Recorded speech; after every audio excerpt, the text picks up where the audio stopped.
Fala pessoal, saiu aí um relatório do César Grafietti fazendo análise das dívidas dos times e tem alguns pontos para comentar. Tem primeiro um elogio, pela primeira vez resolver usar alguma métrica para tornar as dívidas comparáveis, né? Dividir as dívidas pelas receitas para calcular o número de anos que os clubes precisariam para pagar a dívida.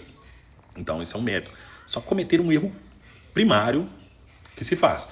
Usar uma média de 3 anos de receita e não uma projeção de receita, como a gente faz. Quando a gente vai fazer um valuation de uma empresa para avaliar, por exemplo, quanto a empresa vale, óbvio que a gente usa a média anterior para projetar a receita futura e aí a gente faz pelo fluxo de caixa descontado a quanto que a empresa vale. Ou seja, você nunca vai só usar o para trás sem projetar o futuro.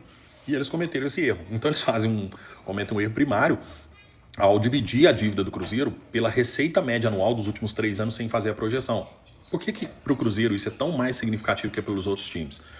Porque o Cruzeiro, simplesmente, ele teve maus anos aí, entrou na média de 3 anos, inclusive 1 ano de Série B. E é óbvio que o Cruzeiro vem numa tendência de crescer a receita, então é óbvio que precisava ser feita uma projeção.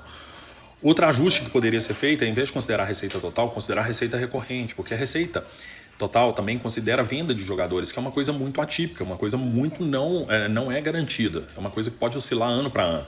Então, eles deveriam dividir pela receita não recorrente. Eu não tenho tempo aqui disponível para fazer essa análise toda no momento, mas eu te garanto que o tempo que eles informaram que o Cruzeiro vai demorar para pagar essa dívida está totalmente majorado, é muito menos, né? Já ao contrário, o Atlético considerou 3 anos que ele teve muito bem, com times muito fortes, teve uma receita muito alta e majoraram essa projeção, porque o Atlético nem de longe vai continuar tendo essa receita nos próximos 3 anos.